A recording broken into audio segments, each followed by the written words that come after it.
welcome back to Weatherford Daze. I'm Rachel, this is Jason, and we are back with our second week in the month of May and in our series on stepmothers, evil stepmothers. So we had so much fun last week with doing a tier list. We ended up with 3 in our top spot in the S list. So we're going to talk about one of those tonight. We had a Cinderella, evil stepmother. We had the Borg Queen, Star Trek. Right. And then we had who we're going to be talking about tonight, which is the evil stepmother from Snow White. And I think that, all of those, obviously are pretty bad, but she's kind of the one that started it all, right? She just, I don't know. If you go back to like the Grimm's fairy tale, or even what maybe some I think some of the time the Grimm brothers like stole from stories that already were in existence. So yeah, who knows where the origin? It could have been Finland or Germany. I couldn't say. Yeah, but I don't know if Cinderella's older or if Snow White's older, but they're both old, and we're going to discuss those. We're going to cover Snow White tonight. Right. And next week we're planning on doing Cinderella, so that will be fun. But for tonight, the evil stepmother from Snow White. What makes her unique? What really makes her so villainous? And what can we learn? We've talked about before, fairy tales are cautionary tales. They're something that you teach children what not to do. Right. Right? So we're going to think about what is it that we can learn from her and what can we value and, kind of flip that to what makes a good mother, on the opposite end of that spectrum. Right. So. Well, one thing I was struck by in comparison to the 2 stepmothers is she's already royalty. By, if not before she got married, after she got married to Snow White's dad. But Cinderella's stepmother, she's kind of clawing for it. Right. So she's already got the royalty part taken care of, but that's just not enough. Yeah, you would think with being the queen, with having obviously, I don't remember what happened to the king in the original story from Grimm's. Do you? I read it recently and I think I skimmed a little bit past that part, or maybe it was just so mentioned so quickly that I think I just kind of, it's only, you kind of hear that 4 pages long. The king and the queen, that the queen, Snow White's mother, died shortly after childbirth. She named Snow White. Right, she was the one that named Snow White after lips red as the rose. Right. All that. And then, obviously, the king remarries, and now we have a stepmother as a queen. The king is somehow not in the picture anymore. We don't really ever hear about the king. Now, in some remakes that I've read, the king is still alive. In some, he is dead. In some, this stepmother is the one who's responsible for making him go missing, and then he comes back at the end of the story. So there's a lot of, with having kind of, that question mark of what happened to the king, it gives people a lot of room to kind of just get imaginative. They're adding some villainy to that. Right. And because the story is, let's put it this way. When I read through the story, you could read the story in 16 minutes. It's that quick. And there's not a lot of super detail, because I think that these stories were meant to be told to either a child or another young person really quick. And they go, I want to hear it again. And if you add a lot of depth to it, it becomes more stuff to have to remember. But I kind of like the idea I don't mind the depth of, as parents are telling the story to their children, there's so much room for them to kind of embellish and add things that kind of relate to the day-to-day of what the kids are going through. You can add so many lessons in there. And that that's fun when you have room within a story like that that's just kind of bare bones to be able to kind of just hang stuff on. And I think that's one of the reasons why fairy tale retellings are such a huge genre even today. And obviously, they're iconic, they're ripe for the picking, they're yeah. archetypal, and most of them are in the public domain. So you can, kind of take the skeleton of a story that's very influential, and you can do some crazy stuff with it. But yeah, so you now know that you have Snow White, you have the evil queen. We don't know that, in the original Snow White or Walt Disney Snow White retelling, there's not really any reason to believe that she is evil to the people. I know that in the remake that they just did, which obviously, most people did not like for they were taking lots of different reasons. Fairest of them all and making it like a fair ruler. Right. And Snow White wanting to have something to do with ruling fairly. And I'm like, that had nothing to do with the original story. It's just that it didn't work. It's because, obviously when you have a mirror that's been telling the queen that she is fair, when obviously she's not being fair in that way, and then all of a sudden it's saying that Snow White is fair, but they're changing the meaning of it. It's you need to have a narrative that makes sense. That was a big complaint I had with it for different reasons. Throughout the thing. But, I get why you would want to make it the emphasis on fair, being fair in the treatment of how the you people. Deal with people, right. Justice and ruling. But the fact of the matter is that with this evil stepmother, her biggest flaw from the original story was about vanity. Fear of appearance. She desired to be seen as beautiful, as the most beautiful. And, we don't really know what kind of a ruler she was. She might have been a fine ruler. The emphasis is not on that in the story. The story is about her desire to be beautiful and her jealousy of her stepdaughter as her stepdaughter is growing up, and becoming more and more beautiful. And the question is, why is that important? I know that many times when you had marriages of convenience or things like that in medieval times, it was like, oh, she's very fair and she's beautiful. Oh, and what else? Well, that's what was that? I think the lesson was supposed to be simplistic, though, wasn't it? Yeah. It's that, beauty is Why was that so important fleeting? to her? Because she ruled the land. There you go. That's what everybody strives to be, is to have a land to rule, and I would think. But I think that, a lot of people do really care about how they look. Yeah. And, that's one Especially of the things that society. Yeah, it's one of those things that can pass on from a mother to her daughters, is just this. I mean, we were talking about the whole almond mom phenomenon, right? Which you hadn't heard the term. I had never heard of that term almond before. Mom.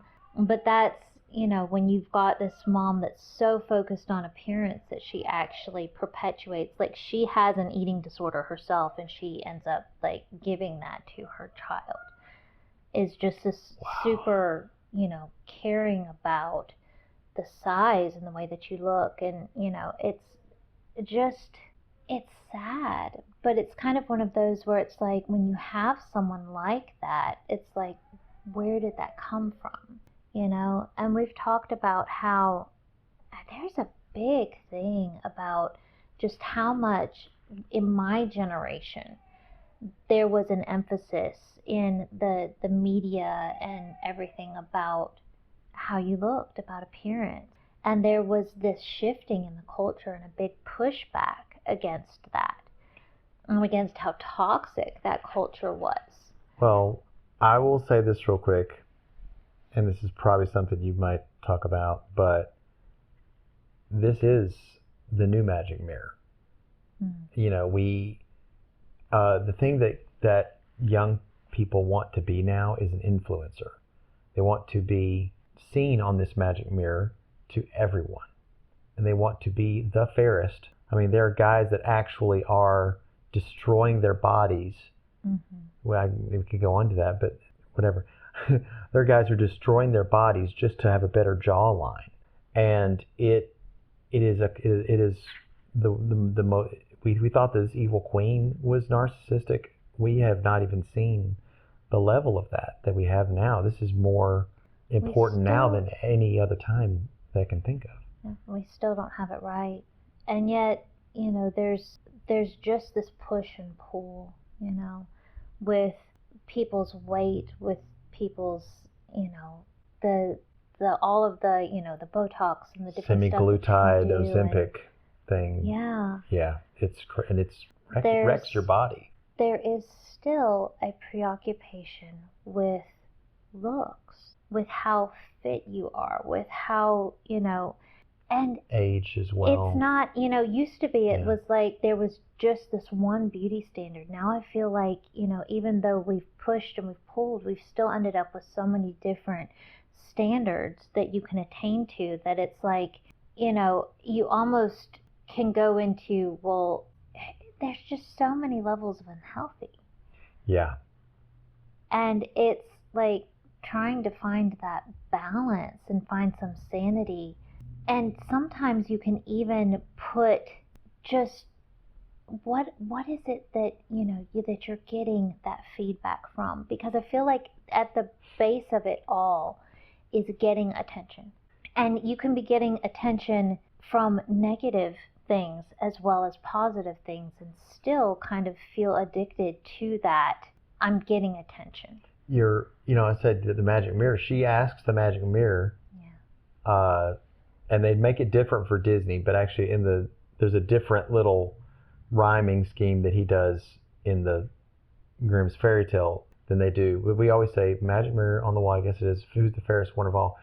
Well, we're constantly, at least, and not just young people, older people, just constantly asking this magic mirror, who's the fairest? They're saying, hey, chat, how do you like my new, you know, this and that and the other? And it's all validation and worth, and we're still asking another outside person or being to validate us and say, I'm worth paying attention to, or I'm worth spending time with, and like we have a missing puzzle piece in our life and we're trying to get that from somebody else. So we're living in the era of this queen. And I think that it's just the fact that, you know, at the root of this, it's something that is common to all of humanity in some way. You know, we may not have the I need to be the fairest of them all in the way that the queen did. Right. But we all have some kind of a need for validation and for affirmation and feeling like we're worth something. And we're all, you know, we kind of chase that. And the world's affirmation always ends up being empty. It always kind of ends up, you know, you may get that fame or that validation for a while, but then it falls flat. And it's like, you know, it's addictive. So when you are addicted to something and then it's gone, what do you do? And change has to come from inside, because you have a voice inside your own head, and it tells you that this is what you are, and the least little thing somebody says without even, you know, it's ultimately a fragility in that, and I can relate. You know, it's hard, but I think honestly, you know, where do you get your self-worth from? Because you can't wait for somebody else to build that up, or because, you know, we're not perfect, but what's the story you tell yourself about who you are? You can't look to outside, but we believe in God, and I get my worth from the fact that God values me. And in his word, he tells us what our value is and what our worth is. And I think ultimately that's where I find my worth, is not just in how people see me, but in how my maker sees me. But again, For sure. part of it. I mean, I think that that's ultimately the most fulfilling. The world can kind of tell you, accept yourself and all of this, but when you accept yourself because of how he sees you, how God sees you, as and your worth comes from the fact that the Creator made you and chooses you, and he redeems you, so that it's no longer even about you, it's about him. It's like, when we talk about the mirror on the wall, we become a mirror that's reflecting Christ back. Bill says you die to yourself. I die. Yeah. Paul said, I die daily. And he also said that, that we become the righteousness of Christ. That it's no longer us who lives, it's him who lives in us. And, that it's no longer us because our righteousness is as filthy rags, right? Right. But that we put on his righteousness. And so that reflection truly is Christ's righteousness. And, there's nothing better than that, of knowing that, it's no longer us in that mirror reflecting back. It's Christ in us. And for the queen, there wouldn't be a story if it's just her vein. We already had a story like that in ancient Greece. It's about Narcissus, and it was all about him and falling in love with his own image, which is kind of funny because she's kind of doing something similar. But it's where we get the word narcissism. But anyway, the thing about the evil queen is that it's not enough that she be the most beautiful or whatever. It's that Snow White can't be in the picture. There's a part where the huntsman can't go through with it ending. She sends the huntsman to end her life. So she can't even bring herself to do it herself. She has to get an outside agent to do it. At first, yes. Mm-hmm. And then the huntsman, though, sends her away and into the countryside, far away. So it's almost like when she says, I'm the fairest in the land, well, this part of the land. And even the mirror says, well, you're not in the entire surrounding land because Snow White still lives. And as long, it's not enough that you're beautiful, it's that somebody else has to be brought low. Mm-hmm. So you have to, it becomes this fight, head-to-head contest. One of the most interesting things, just ironic, is this woman who has magic. She ends up actually using her magic not to make herself more beautiful than she already is. She ends up using her magic to make herself ugly. Yeah. She turns herself into an old hag. She says a peddler. Right. But she a commoner, very common. Well, not just common, she makes herself ugly. Yeah. Somebody that actually scares Snow White, right? When she sees her, it's like you didn't just make yourself normal looking. The disguise went to the opposite end to actually make yourself look ugly. And it's like when you appearance have as a weapon, magic that can alter your appearance, rather than experimenting with how do I make myself more beautiful so that I actually can outshine Snow White, she goes, okay, I'm going to make myself ugly. What you're saying. She could have, if it's shape-shifting, she could have chosen to shape-shift herself into something more beautiful than she was. So that's just kind of ironic there to me. It's you can't read into that too deeply, it's a disguise. It's something to hide behind. And it's not her, she wants her real self to be the most beautiful. And obviously, at the end of the day, you kind of just get the very simplistic message that when you are so focused on vanity and on something, that is at its heart irrational, then everything that you do becomes irrational. She has what should have been everything that anyone could want. She has wealth, she has power, she has beauty, but it wasn't enough for her.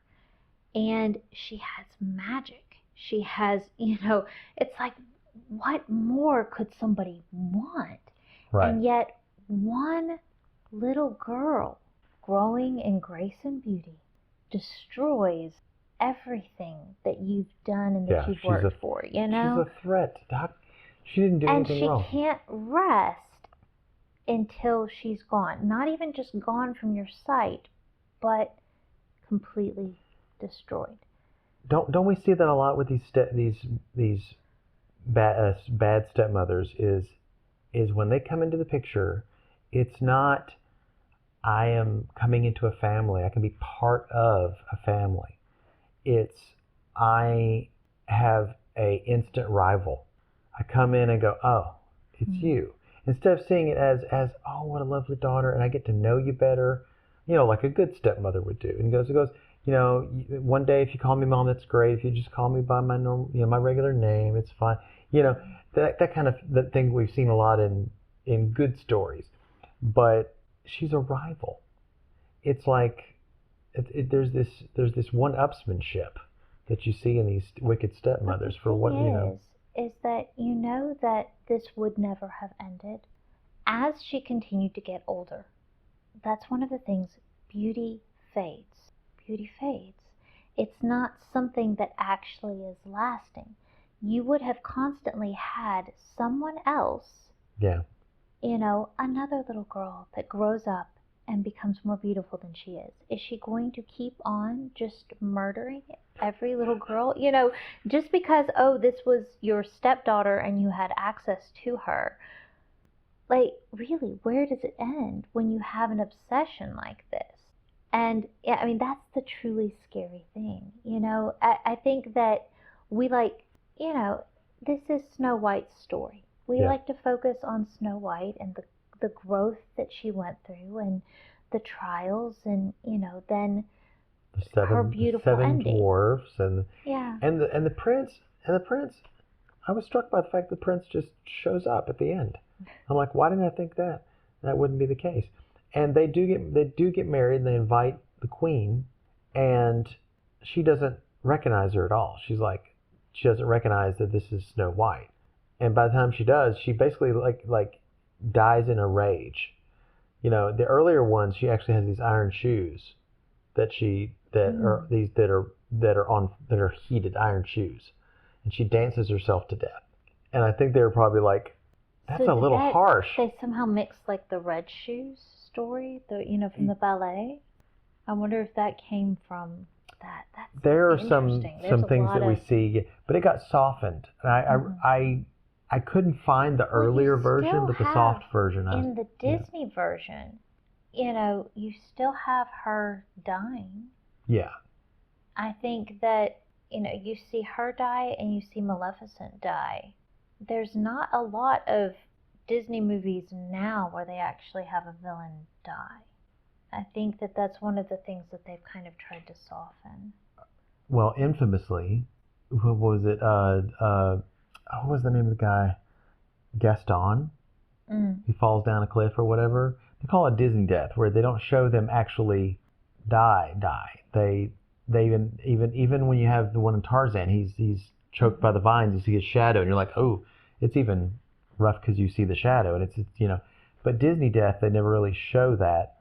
But the earlier fairy tales that before it got softened, they really, when they punish someone, either sometimes they even have that happen to the main character, but most of the time they have it happen to the quote villain of the story. Up until the Lion King, the trauma that caused Mufasa. He's like, father.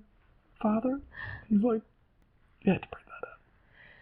No, but they wanted to see villains get their comeuppance, and I think that the hearers of the tale want to see that goodness or cleverness is rewarded. I do think it is interesting that Snow White is one of the only stories where you actually do see the villain win for a moment. Yeah. You know, most of the time it's like, you know, oh, it's a struggle, but the good guy wins and they defeat them, you know, somehow. It's like in this one, she actually wins and she's going off and she's celebrating, you Yep. know? And she dies thinking that she has accomplished her goal. She doesn't know. In the fairy tale, she does find out that she did not, that's why she just, you know, had an aneurysm of some sort over it, because she saw that the very thing that she was, which is a queen, now Snow White is a queen. And she has a husband that loves her. And so they are supposedly equals in terms of, we are both royalty now. And we both rule. And you're still more beautiful than me. And it was, I don't think it, and the thing is, it wasn't just her appearance, it's that she was a very sweet person. And she was a very pure person. Mm-hmm. And I think that's probably the most important thing that the evil queen could never match. Because she's obviously, first seems evil. That's where, you know, that's what you're trying to teach ultimately. Yeah. Is that it wasn't about beauty. And in that way, you know, I feel like the remake that they did was trying to go there. Yeah. You know, and show that the most important thing is not beauty. They're trying to make it not all about, you know, how Snow White versus the evil queen looked. Because, you know, especially, like I said, there's been this big pushback against that, you know, those beauty standards that we used to have. And, you know, that is a good thing in a lot of ways. I don't, you know, like I said, I don't think we've gotten there yet. We're not perfectly there. I don't know that humanity ever will get that perfect, because humanity is humanity, you know, but we still, you know, we're trying. I think that there's been a lot of talk, and talking about it is a good thing, you know. You have to continue to have these conversations. But yeah, they just didn't quite find the way to carry the continuity through. But, you know, in the original, you do have this emphasis on Snow White's kindness, on her heart, on her goodness, on her innocence, and all of that being what, you know, in the end, the reason why the evil queen is defeated is because the dwarves. Right? And, you know, in the story, you get these multiple times, these multiple attempts that she makes, right? Yes, like where she comes and there's, you know, these ribbons that are enchanted that wrap around her and strangle her, and the dwarves come and rush in and they're, you know, they cut them off of her. And then there's a comb that's like been poisoned that, you know, she uses, and then the dwarves are able to, you know, get that. But every time they tell her, now don't talk to strangers and don't do that, but she always does it because she's so kind. She just doesn't think about it, and she's just like, oh, hi, what's... Mm-hmm. So is it a naivety, or is it just she's just kind, and I think she can't put that fire out, you know? She tries to follow their instructions, but the evil queen is wily. You know, she knows how to work against, I guess, how to use her innocence and kindness and sweetness against and she doesn't her. even like fully die from the apple. Mm-hmm. It makes it sound as if she bites it and it's poisoned and that's what kills her, but she doesn't, like, she's preserved. They actually put her in that glass coffin because they want to preserve her beauty. Her beauty was so lovely. Even in death, the world should see that she's so lovely, and they put her in that. That's why.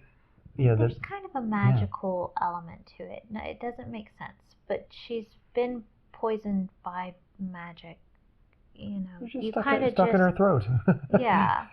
Yeah. But the thing is, you know, in the Grimm's story tale, they drop the coffin, right? Yes. As they're transporting her back, and it dislodges the apple piece. Right. In the Disney movie, you don't have that. The prince kisses her, and it wakes her up. Strangely enough, the prince wanted the coffin with her in it. I don't know why. What did he want to put her on display or something? It's weird. That's preserving her memory. memorializing. He doesn't even know who she is. So Yeah. the less we think about that, the better. Yeah. But they drop it, they bump, and and so it is. The Disney stories are always different, and they always soften something or add the prince showing up earlier in the story. Mm-hmm. But which was quite important that he wasn't a complete stranger to her. Right? I mean, that's important. and I'm glad Disney added that. And in my head canon, she's not 14. She's older than that. It makes it less weird. And that's how I have to survive. But she is a kind soul, and she's even kind to people that she doesn't even know. That is often something in these fairy tales that gets rewarded, is when you have someone who isn't the most beautiful in the world, but you're kind, just kind to regular people. Just they don't. Sometimes you'll find out that was an enchantress and it was a test, and because you were Beauty and the Beast, he failed the test, and so that's why. See, that's the thing is some of these things in these fairy tales are life lessons masquerading as story points. Hey kids, I think most of the things. Treat everybody with, be careful in the woods. There's scary stuff out in the woods. Yeah, like wolves. I feel like that is bandits. one of the beauties of these fairy tales, is just how simplistic they were. Yeah. The lessons were easy to pinpoint and break down. And I think that one of the things that we've kind of done that does them a little bit of a disservice, but I think is just kind of natural, is that adding to it and kind of building those layers into it. And a lot of the archetypes obfuscates the simplicity of the lesson. Yeah. But at the same time, children do grow, and the lessons that they need to learn grow too, just naturally. And you see these characters, the archetypes, again and again. There's actually a study, this guy named Vladimir Prop, this is one of my favorite things. He did studies of all the fairy tales all over the world, and he's like, well, okay, there are this particular type of bit, and you could almost just pinpoint and go, I can make my own fairy tale by just putting together these little pieces, like a story. And it showed how these stories are told one to another, and how even though they flow from different countries, and sometimes they just come up in the two different countries, and they have the similar stories. They're mythic. I think they're inside of us. And we talked about this in our fairy tale episode that we did, but they're there, and their development can be separated, but still come up with the same character types and archetypes. I thought that was interesting. So, all in all, with as supremely evil as she does end up being, just because of how desperate she was to eliminate Snow White. Yes. Ultimately, what drove her was very simplistic, and that is just that desire to be the most beautiful. It's almost too simplistic for how evil they made her in some ways, and yet I think that at the root of it, you kind of have one of the 7 deadly sins, right? Vanity, right. Pride. So it's a good fall. because of how simple. It's the fall of pride. Yeah. Yeah, I feel like you really, the more complex you try to make her character, the more that that maybe the story kind of breaks down a little bit. I think they tried to do that with some of the remakes. Yeah. At the same time, though, I think that Snow White can be kind of added to, and I appreciate how many different retellings there are where you really do develop her character and her growth and her struggle and who she needs to be.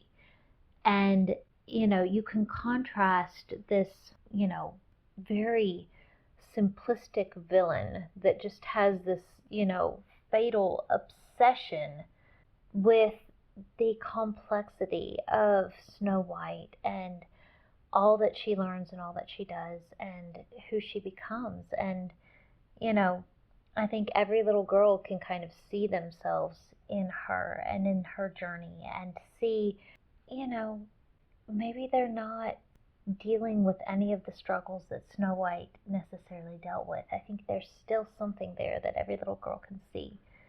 Now, they always used to say, don't tell your daughters that they're beautiful, because that's something that genetics and a nice haircut and a nice outfit did. You tell them things they had control over, like the way that they used their intelligence or things like that, or the way. I think that's true. But okay. Right. I kind of agree with you a little bit. I said, why don't you tell them they're beautiful? Because somebody else will. So I think that the emphasis does need to be your on schoolmates are just jealous of you. That's why they're being mean to you. I don't think that you need bullies. to be imbalanced in emphasizing beauty and something that is not controllable. The emphasis needs to be on what somebody can control. Adults as well as children. What can we control? We can control how we act, but also there is beauty in every single one of us. God, I honestly don't feel like God made ugly people. There is just such diversity, and there's beauty in everyone. It's learning to see what makes us all beautiful. And I think that, everybody needs to be told that they are beautiful and that there is somebody who values what they see. It's like you don't have to have, perfectly symmetrical features. You don't have to live up to what the world's beauty standards are to have someone see you as beautiful. And I think that every parent does need to, especially tell girls and boys. Yeah. Girls and boys need to be told that they are beautiful, but that's not where their value comes from. They have worth and they are valid. And those things are not, the world's going to tell them. Your beauty goes hand in hand with the controllable things, which is your actions, your attitude, your kindness. One of the most beautiful things in the world is kindness, and I think that is one of the things that did make Snow White beautiful. Yeah. Was how she acted. And that was, if anything, I wish that had been a little bit more emphasized in the remake, is that Snow White is the most beautiful because of how fair and kind and good and, brave and selfless and, all of the attributes that brought her beauty. Right. It's like you are beautiful because we see who you are. You're not beautiful because of the outward. And they kind of miss because a little bit with their fairest. No matter how beautiful the queen thinks she is, she's ugly on the inside. If you want to think of it, it's an ugliness. It's a ugliness of pride and this, it's just a shriveled nature. Mm-hmm. And that's where you would show that they're different. Is show that. And where it's like, her beauty is a fakery. Where we say that beauty fades with age. No. Do you know how beautiful those wrinkles and those smile lines and, are in those older features? It's like when you see that person and you know just how much their character is glowing through their facial features. It's like, your mom, my mom, they're some of the most beautiful women I've ever seen in my life. And it's just because of who they are, and I'm going, that's what I want with me. I know that as I get older, my face has changed. It's different. But I know to my children I'm always going to be beautiful because they know who I am. And that's, anyway. I think we've belabored that point long enough, but I think it's a good point. And I don't know, I think, do we have anything else to add after that? I think that... I'll tell you what, I think you're beautiful. All you out there, everyone watching right now, you're beautiful in your own way, in a way that does not fade. I think you just sounded like Mr. Rogers. I don't have my little shoes. I can throw my little slippers. Just for being you. Just for being you. But the thing is we can all have our moments of being ugly in our actions, and that affects, more than what we're born with, more than the things that are unchangeable, more than the clothes that we wear or the makeup or the accessories. We can put on those things and it can make us feel good, but the actions,